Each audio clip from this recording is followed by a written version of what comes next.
우선 반 전 총장 최소한 2월 말 3월까지는 갈 거라고 늘 생각했고, 네네. 뭐 완주하리라고 생각한 정치권 인사들은 많지 않았어요. 사실은 다들 어렵다, 정치라는 게. 그리고 지지율이 고공행진을 한다면 모르겠지만 이제 뭐 이렇게 떨어지고 반등할 기미가 쉽게 보이지 않으면 완주하기는 어려울 거란 생각을 많이들 하고 있었으나 이렇게 빨리 다 관둘 줄은 아무도 몰랐던 것 같아요. 네.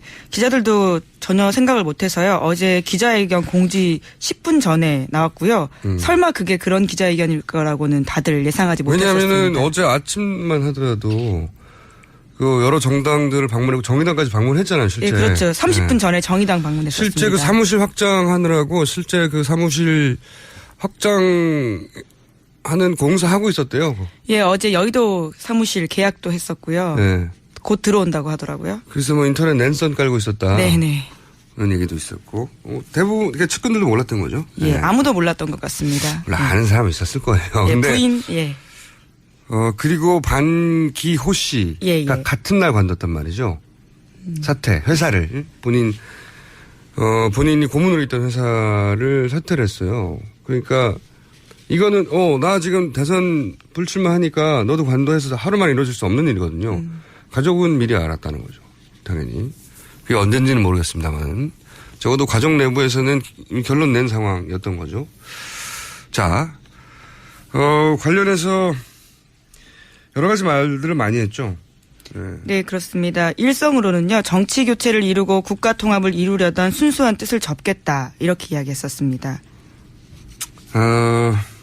여러 논평들이 나올 것이고, 이제 여론조사들이 나올 텐데, 저는 이 사건을, 여러 관점에서 해석할 수 있죠. 반기문 전 총장의 개인적인, 관점에서 풀 수도 있어요. 캐릭터를 분석한다는 측면인가요? 그렇죠. 예. 또는 뭐, 사실 이런 대선 후보에 나서면 여러 가지 선택, 뭐라고 표현할까요? 선택 앞? 이거는, 정치 용어는 아니지만, 그리고 다른 의미로 쓰이지만, 선택을 하라는 압력, 이런 용도로 차용해 씁시다. 선택압이 막 들어온단 말이죠. 가족들로부터도 여보 더 이상 하지 마. 형님 그거 꼭 해야 돼요. 아니면 끝까지 가야 돼. 그런 선택압들이 많을 거 아닙니까? 네. 당연히. 그 중에서 이제, 정치권에서는 기존의 라인이라고 할 수 있는 친박으로부터 선택압도 있었겠죠. 당연히. 네, 새누리당 쪽이요. 예, 새누리당. 우리한테 와야 된다. 아니면 우리한테 안 오더라도 이렇게 해야 된다. 뭐 이런, 당연히 있었겠죠. 멀뚱히 보고 있었겠습니까? 그리고 이제 측근 라인이라고 하는 외교 라인의 선택압도 있었겠죠. 그렇죠. 네, 선배님, 뭐 등등. 세 번째로는 비박 라인이라고 불러야 되겠나요? 이제 MB. 예. 그런 라인의 선택압도 있어요. 이거는 이렇게 해서 바른정당에 들어와야 돼. 뭐 등등. 외교 라인은 독자적으로 가야 됩니다. 네, 내가 해봐서 아는데. 네. 뭐 이렇게. 그리고 애초에 이제 친박 라인의 대표 선수로, 사람들이 생각하고 있었잖아요. 최순실 게이트 이후에는 외교 라인이 득세했다고 볼 수 있죠. 지지율이 있는 보수부들이 없다 보니까, 이게 이제 다 자석처럼 끌어들일 테니까, 그래서 측근들은 외교 라인이 득세하다가 1일 1실수라고 불리는. 예, 1일 1일 구설, 1일 1일 실수. 예. 첫 일주일간의 행보 이후에 급격히 외교 라인들이 힘을 잃고 이제 MB 라인이 득세를 하여 결국은 바른정당으로 가는 수순 위에 있었거든요. 이렇게 되면 새누리당 쪽에서 굉장히 재밌었던 건 어제 포탈의 불출마 선언 기사와 함께 바로 밑에 새누리당의 충청 계열 의원들이 곧 탈당할 것이다. 반기문과 합류하기 위해서 기사 같이 떴어요. 그랬다는 얘기는 뭐냐면 새누리당 입장에서는 본인들한테 굉장히 위기 상황이 오는 거죠. 안 그래도 절반이 떨어져 나갔는데 거기 충청권까지 떨어져 나가고 급격히 새누리당이 가진 위상이 추락하게 되는 그런데 결국 그렇게 경합을 벌이다가 친박의 선택압, 그다음에 외교라인의 선택압, 비박의 선택압. 저는 이걸 어떤 관점에서 보냐면 친박의 승리라고 보는 겁니다. 네. 1라운드 탄핵 국면에서 비박이 이겼다면 반기문을 놓고 벌어지는 대선에서 첫 번째 라운드는 새누리당에서 왔던 선택압, 그게 뭔지는 모르겠어요. 그 선택압의 승리다. 저는 그렇게 해석합니다. 그러니까 이번 2라운드는 친박의 승리다. 이게 어떤 의미를 가지느냐. 새누리당이 대단히 자신감을 가지고 앞으로 전국을 주도하려고 하는 그런 행보들이 나올 가능성이 높습니다. 예를 들면 황교안 대행. 네네. 황교안 대행이 저는 그전에는 황교안 대행을 통해서 특검의 연장 가능성도 일부 있고 일부 적지만 그리고 특히 헌재 소장의 임명 또 가능성이 그러니까 하지 않을 가능성 할 가능성 말고 한다면은 무조건 연장되는 거거든요. 그러면 그 3월 13일 이전에 안 되는 거거든요. 근데 그렇게 했을 경우는 이제 폭풍 비난을 받을 수 있잖아요. 황교안 대행이 그렇게 하기는 쉽지 않다라고 생각해 왔는데, 헌재 소장 임명 가능성이 대단히 높아졌다. 저는 그렇게 생각합니다. 왜냐하면 그전에는 1번 주자가 아니라 차기를 노릴 수 있는 상황, 개인적인 욕심이 있다면 내가 박근혜 전 대통령과 묶여가지고 같이 몰락하고 싶지 않다는 그래서 헌재 소장을 임명하는 유엄수는 두고 싶지 않다. 근데 지금 1번 주자가 되면 이제 본인이 이번 대선에서 대통령이 될 수도 있는 거잖아요. 그러면은 지금 필요한 게 뭐냐면 느리는 거예요. 최대한. 본인의 지지율이 그만큼 상승할 정도로 몇 개월간 느려야 되는데 지금 변호인단이 하고 있는 방법들은 잘 안 통하고 있지 않습니까? 네. 그럼 본인이 할 수 있는 방법 가장 합법적으로 헌재 소장 임명을 통해서 전체적인 일정을 지연시키는. 그러니까 헌재 소장 임명할 테니까 8인 체제 기다리라 이거죠. 판결 내리지 말고. 그리고 국회에서 이 과정을 물론 인정 안 하겠지만 네네. 절차적으로 왔다 갔다 하려면은 한 달, 두 달도 걸릴 수 있거든요. 예, 씨름이 길어지겠죠.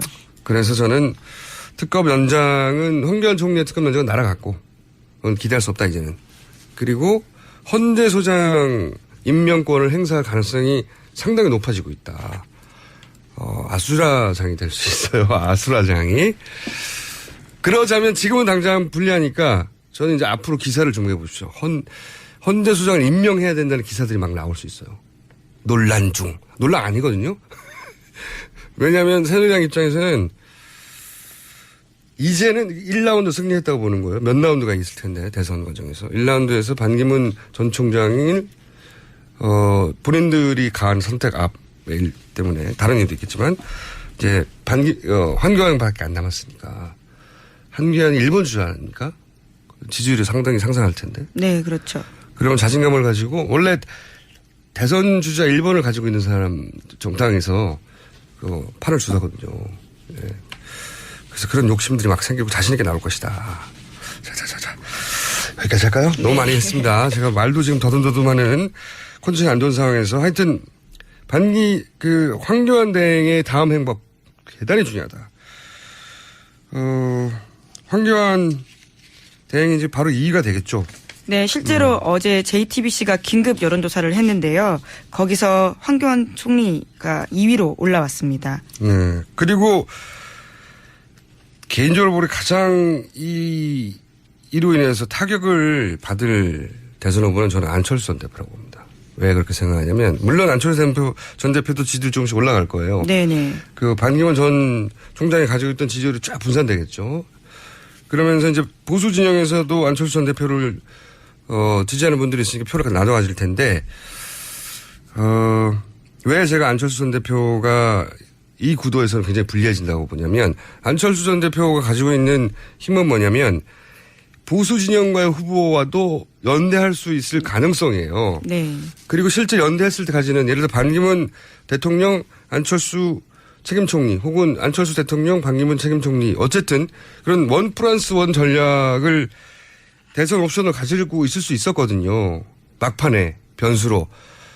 그런데 지금은 정말로 단독으로 플레이를 해야 되는 거예요. 그런 관점에서는 대단히 안철수 전 대표는 좋아할 상황이 아닙니다. 물론 본인은 1대1이라고 계속 주장하죠. 그러기는 어려워요.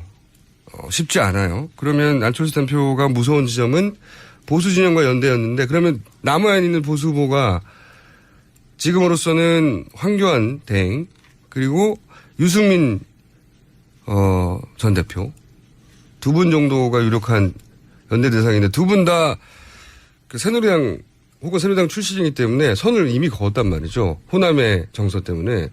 그래서 손을 잡고 우리가 정권 재창출을, 아니, 정권 연장을 한다고 정권 교체라고 주장하기에는 연대 대상으로는 쉽지 않은 분들이거든요. 안철수 전 대표 입장에서. 그래서 안철수 전 대표가 타격을 입습니다. 제가 보기에는. 향후 대선 구도를 짜는 데 있어서. 야, 제가 너무 말을 길게 했네요. 큰 변수가 발생했어요. 게임의 규칙이 바뀌었다, 이제. 네. 다시 판을 바라봐야 된다. 자, 우선 반 전 총장. 최소한 2월 말, 3월까지는 갈 거라고 늘 생각했고. 네네. 뭐, 완주하리라고 생각한 정치권 인사들은 많지 않았어요, 사실은. 다들. 어렵다, 정치라는 게. 그리고 지지율이 고공행진을 한다면 모르겠지만, 이제 뭐, 이렇게 떨어지고 반등할 기미가 쉽게 보이지 않으면, 완주하기는 어려울 거란 생각을 많이들 하고 있었으나, 이렇게 빨리 다 건들 줄은 아무도 몰랐던 것 같아요. 네. 기자들도 전혀 생각을 못해서요. 어제 기자회견 공지 10분 전에 나왔고요. 설마 그게 그런 기자회견일 거라고는 다들 예상하지 못했었습니다. 왜냐하면 어제 아침만 하더라도 그 여러 정당들을 방문하고 정의당까지 방문했고 사람들이 생각하고 있었잖아요. 최순실 게이트 이후에는 외교 라인이 득세했다고 볼 수 있죠. 지지율이 있는 보수부들이 없다 보니까 이게 이제 다 자석처럼 끌어들일 테니까 그래서 측근들은 외교 라인이 득세하다가 1일 1실수라고 불리는 예, 1일 1일 구설, 1일 1일 실수. 예. 첫 일주일간의 행보 이후에 급격히 외교 라인들이 힘을 잃고 이제 MB 라인이 득세를 하여 결국은 바른정당으로 가는 수순 위에 있었거든요. 이렇게 되면 새누리당 쪽에서 굉장히 재밌었던 건 어제 포탈의 불출마 선언 기사와 함께 바로 밑에 새누리당의 충청 계열 의원들이 곧 탈당할 것이다. 반기문 관련해서 여러 가지 말들을 많이 했죠. 네, 그렇습니다. 일성으로는요, 정치 교체를 이루고 국가 통합을 이루려던 순수한 뜻을 접겠다. 이렇게 이야기했었습니다. 여러 논평들이 나올 것이고, 이제, 여론조사들이 나올 텐데, 저는 이 사건을, 여러 가지 점에서 해석할 수 있죠. 반기문 전 총장의 개인적인, 관점에서 풀 수도 있어요. 캐릭터를 분석한다는 측면인가요? 그렇죠. 예. 또는 뭐, 사실 이런 대선 후보에 나서면 여러 가지 선택, 뭐라고 표현할까요? 선택 앞? 이거는, 정치 용어는 아니지만, 그리고 다른 의미로 쓰이지만, 선택을 하라는 압력, 이런 용도로 차용해 씁시다. 선택압이 막 들어온단 말이죠. 가족들로부터도 여보 더 이상 하지 마. 형님 그거 꼭 해야 돼요. 아니면 끝까지 가야 돼. 그런 선택압들이 많을 거 아닙니까? 네. 당연히. 그 중에서 이제, 정치권에서는 기존의 라인이라고 할 수 있는 친박으로부터 선택압도 있었겠죠. 당연히. 네, 새누리당 쪽이요. 예, 새누리당. 네. 우리한테 와야 된다. 아니면 우리한테 안 오더라도 이렇게 해야 된다. 뭐 이런 당연히 있었겠죠. 멀뚱히 보고 있었겠습니까? 그리고 이제 측근 라인이라고 하는 외교 라인의 선택압도 있었겠죠. 그렇죠. 네, 선배님 뭐 등등. 세 번째로는 비박 라인이라고 불러야 되겠나요? 이제 MB. 예. 그런 라인의 선택압도 있어요. 이거는 이렇게 해서 바른정당이 들어와야 돼. 뭐 등등. 외교 라인은 독자적으로 가야 됩니다. 네, 내가 해봐서 아는데. 네. 뭐 이렇게. 그리고 애초에 이제 친박 라인의 대표 선수로 잖아요, 실제. 네, 그렇죠. 30분 전에 정의당 방문했었습니다. 실제 그 사무실 확장하느라고 실제 그 사무실 확장하는 공사하고 있었대요. 예, 어제 여의도 사무실 계약도 했었고요. 네. 곧 들어온다고 하더라고요. 그래서 뭐 인터넷 랜선 깔고 있었다. 네네. 그런 얘기도 있었고. 대부분, 그러니까 측근들도 몰랐던 거죠. 예, 네. 아무도 몰랐던 것 같습니다. 물론 아는 사람이 있었을 거예요. 예, 근데 부인, 예. 그리고 반기호 씨가 예. 같은 날 관뒀단 말이죠. 사퇴, 회사를. 본인이 고문으로 있던 회사를 사퇴를 했어요. 그러니까 이거는, 나 지금 대선 불출마하니까 너도 관둬해서 하루 만에 이루어질 수 없는 일이거든요. 가족은 미리 알았다는 거죠. 당연히. 그게 언젠지는 모르겠습니다만. 적어도 가족 내부에서는 결론 낸 상황이었던 거죠. 자,